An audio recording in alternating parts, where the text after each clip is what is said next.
show your face. Show your face, please, with sugar on top.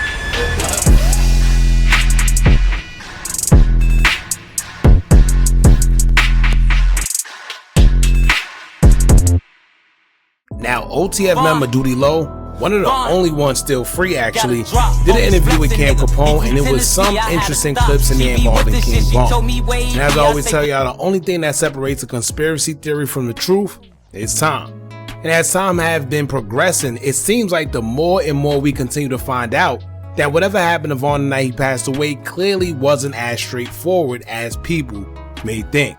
Now, the average person on social media always saying things like, well, Von wanted to be a demon, so he got what he deserved. Or Von went looking to start with Quando Rondo, hit him first, and his friend did what he was supposed to do.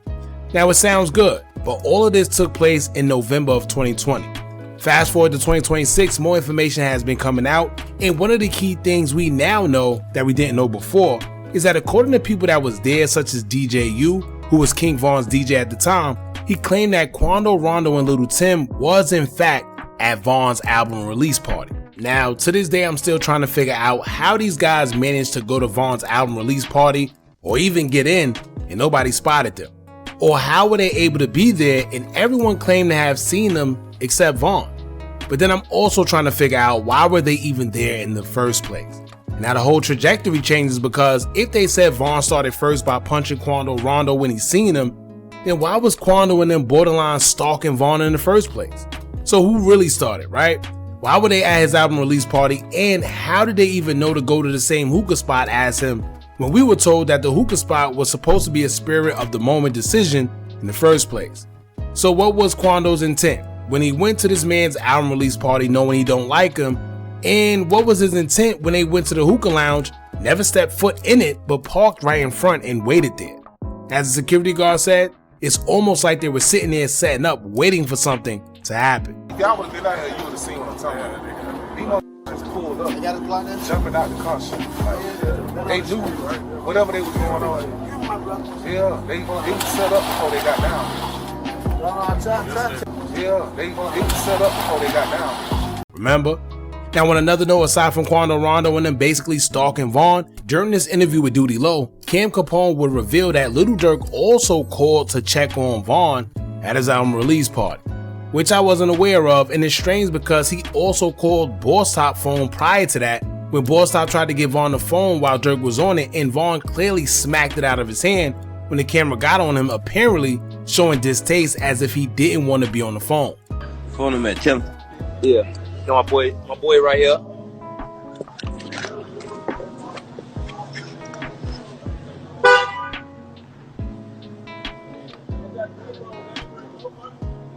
Remember? So the question now is this: why did Durk call a second time?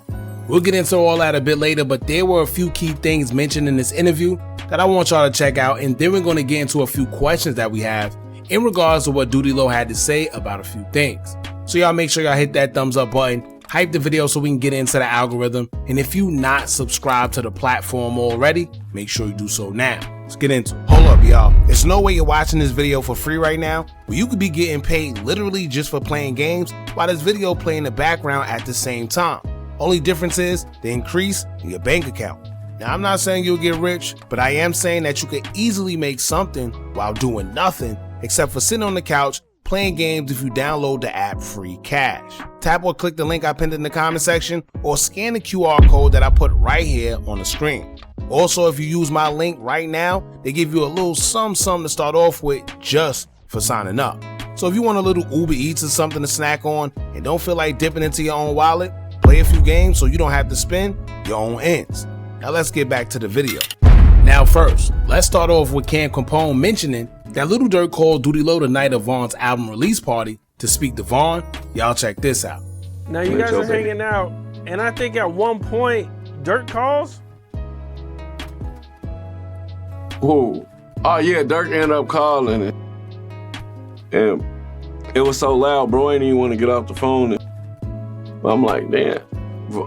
He was like, let me see. Because we was all in that turn, you feel me? Bro was out of town shooting a video. I think he was shooting The Voice or some shit, I think. I don't remember. But yeah, that was crazy. Did him and Vaughn get to talk? Yeah, I put him on the phone. You know, we in the club. I'm like, turn up, you know? Yeah. Like, give him that energy. It was like, damn, we made it type. Now, keep in mind, this will be the second time he called, because remember the first time he called before they even went out, and that's when Vaughn smacked the phone out of boss top hand. But also, we now know of 2 instances that Dirk called and wanted to speak to Vaughn and didn't get in contact with Vaughn. He didn't get to speak to him once. All it was guys putting the phone showing Vaughn to Dirk. But why? Now, Doodie Lo said it was so loud, bro didn't want to get off the phone. I don't know about y'all, but when it's so loud, usually I like to do the opposite and actually get off the phone. Doodie Lo tried to act like he didn't know the question Cam asked. However, remember when people tried to act like Doodie Lo wasn't there? Well, he admitted he was at the album release party, but not the hookah lounge where Vaughn was ultimately unalive. Despite some people claiming he was, I don't know, I'll leave that up to y'all. Now, he also admitted that he too put Vaughn in the camera because Dirk asked for Vaughn again. But keep in mind, why would he call again when clearly Vaughn didn't want to speak to him when Borsop tried to put him on the phone the first time? Then it makes you think back to that video where they say Vaughn was arguing with someone the night he passed away before they even went out. Either arguing or he just sounded clearly upset, but whoever it was he was directing that energy towards, we wonder why. Now, I find it funny that everyone wanted to get in contact with Vaughn that night, but somehow nobody was there when he really needed them at the hookah lounge. And to this day, nobody could tell us who was in that black SUV that we clearly seen with our own 2 eyes driving to the parking lot. Nobody got out, sat there for a little, and when things popped off, it just left. Nobody knows who was inside, nobody knows why it was there, and it was never stopped by the police as it left neither. Now, when it comes to going to that hookah lounge, it's also a mystery to this day how Vaughn ended up there in the first place. And how is it that none of his friends knew to go to the hookah lounge, but yet Quando and Little Tim knew exactly to go there? How was it that everyone tried to make it seem like they didn't know Vaughn was going there, but yet that rapper that claimed he was doing a song with Vaughn says that Vaughn told him out his own mouth that they were going to that hookah lounge? Keep in mind, when 100K Track did that interview, he made it seem like it was a spirit of the moment decision. How is it that out of everything to do that night, none of Vaughn's other friends and also associates of Lil Durk didn't want to go to the hookah lounge? If Vaughn wasn't himself like 100K Track says, as if he wasn't being himself, why none of those friends seen it in Vaughn and decided to either take him home or stay by his side because, like they said, he wasn't himself, right? How was it that in that same interview, Doodie Lo says King Vaughn never did drugs, he may smoke a little marijuana, but that's it, but claimed he only drank lean with him? But somehow his autopsy says that he had MDMA in his system in a high dosage. Now, we seen him smoking marijuana at his album release party, but how did the other stuff get in his system? Unless, allegedly, a certain someone gave him that lean at his album release, and that's why a track says he was unlike himself, allegedly. I don't know, just trying to make sense of whatever information that we're being told. What would you say is like your favorite tour memory with Vaughn? When I got him to drink some lean with me in Philly. It's on the internet. When he had the throw bowl, he called himself Pastor V-Roy. Well, he drunk some lean with me. I got a lot of the memories, but that was one of the favorite ones. He wouldn't drink lean with nobody but me. Me for real. He ain't do drugs though, like that. Like, he'll probably smoke some weed. But Vaughn ain't do no drugs like that. Or he ain't sip lean. He'll sip it with me. And when this other clip, Cam Capone brings up another part that I always wondered about, and Doodie Lo actually answered it the way I've been saying the whole time. Cam Capone says, I've interviewed many people over the years about this, and they all said you can't control Vaughn. And Doodie Lo's response was, yes, you can. I've interviewed different people about that, you know. And some people say, you know, like... What, you can't tell them nothing? You can't tell them nothing. Vaughn's gonna do what Vaughn's gonna do. You know, I've interviewed people about this before, and a lot of people just said Vaughn wasn't listening to nobody. Vaughn do listen to people, man. He just ain't listening to none of y'all. Y'all ain't never take the shit serious. If you got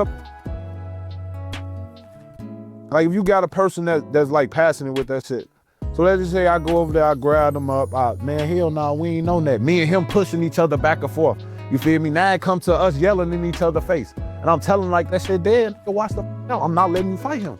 That shit over with. What you finna do, whoop my ass? So he ain't listening. Y'all saying he not gonna listen to y'all. You still ain't try. You still ain't try. You ain't try to grab him. You ain't put him in no bear hug or nothing like that. That's a real friend, man. That's a real friend. I ain't worried about the consequences behind what he gonna do to me. Man, check it out, man. We not doing this, man. That goofy ass, man, we gone. You know what I'm saying? If I gotta fight with you behind this shit, we gonna fight behind this shit. But could have saved a life.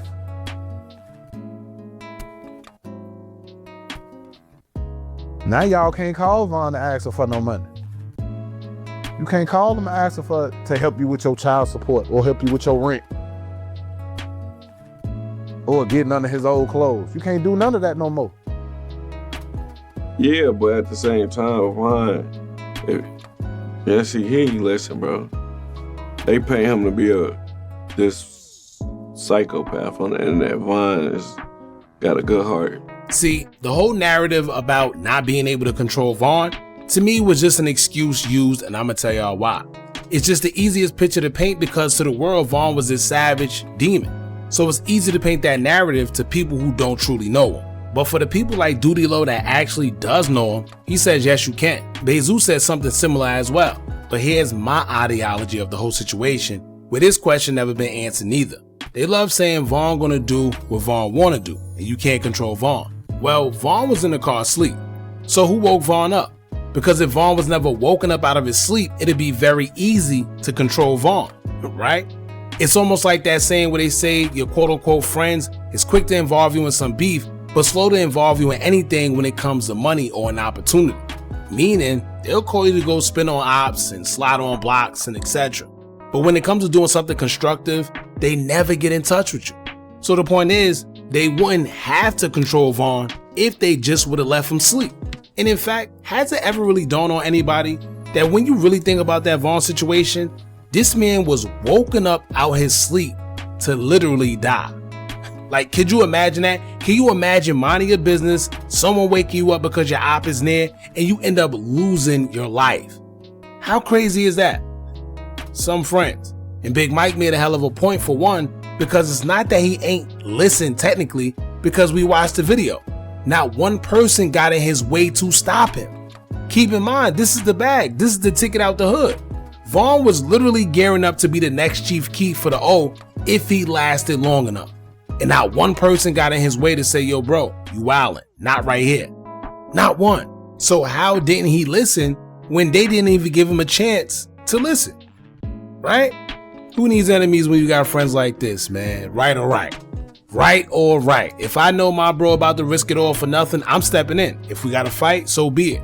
We not fighting to hurt each other. I know he not gonna want to kill me. I'm not gonna kill him. So hey, if we gotta fight, we gonna fight. We gonna make up in the morning. And guess what? We live to see another day. Simple. Now, before we end this video, I know everyone always believed these type of things are conspiracy theories, and that's cool. OTF Vonnie's father did state that he went to the feds about this because, as y'all know, he also believes that his son, as well as his other counterparts, are involved in whatever happened to Vaughn that night. Vonnie's father even went as far as claiming that he went to drop off the money with his son to Little Tim just months before Vaughn was unalive. Allegedly, he says that Dirk called after and asked his son how's that door, and his son said off the hinges. Basically meaning it's a go. And as a reminder for y'all that feel that Vonnie's father is lying or just trying to get clout or is not credible, let's not forget that O-Block affiliate and very close Vaughn affiliate Mona confirmed that what Vonnie's father is saying is actually true and claim that Vaughn's family is already aware of it. Then let's also not forget when Quando Rondo baby mother kinda allegedly to him coming back up because he himself was involved in doing a certain something. Check this out. Let everybody know what's really going on, cause nigga, who you call crying when let's act like you remember. Let's act like you remember who was there through everything, cause I know what's really going on. Then you keep hollering about broke. Okay, so why you back up? Let's ask that. Why you back up? Cause you ain't doing no shows. Oh, like stop playing with me. Don't get on this internet and play with me, cause I would real live go in. Don't ever play with me. So once again, y'all do what y'all want with that information. Let me know what y'all think about all this. What do you think about the Doodie Lo interview? And did you know that Dirk was calling to check in on Vaughn for the second time? And I still wonder why, because it clearly seen through Boss Top that Vaughn didn't want to speak to him. Whenever you have a friend that tosses the phone or throw it or whatever, when they see that you're clearly on the phone and didn't say 2 words to you, what do that mean? It's just like the courtroom picture when Vaughn was looking at Dirk and everybody's trying to act like they didn't see that look. And those that ever been through anything in them courtrooms, y'all know exactly what that look mean. But y'all jump in the comments, let me know what y'all think about this. Don't forget to like, comment, share, and subscribe. Hit that bell so you're notified every time we drop new content. And remember, as long as you keep on watching, I'ma keep on dropping. I'm out. Are you tired of a bunch of social media gurus promising you results with their course, but all they do is take a bunch of information off YouTube and Google, then sell it to you? Well, look no further.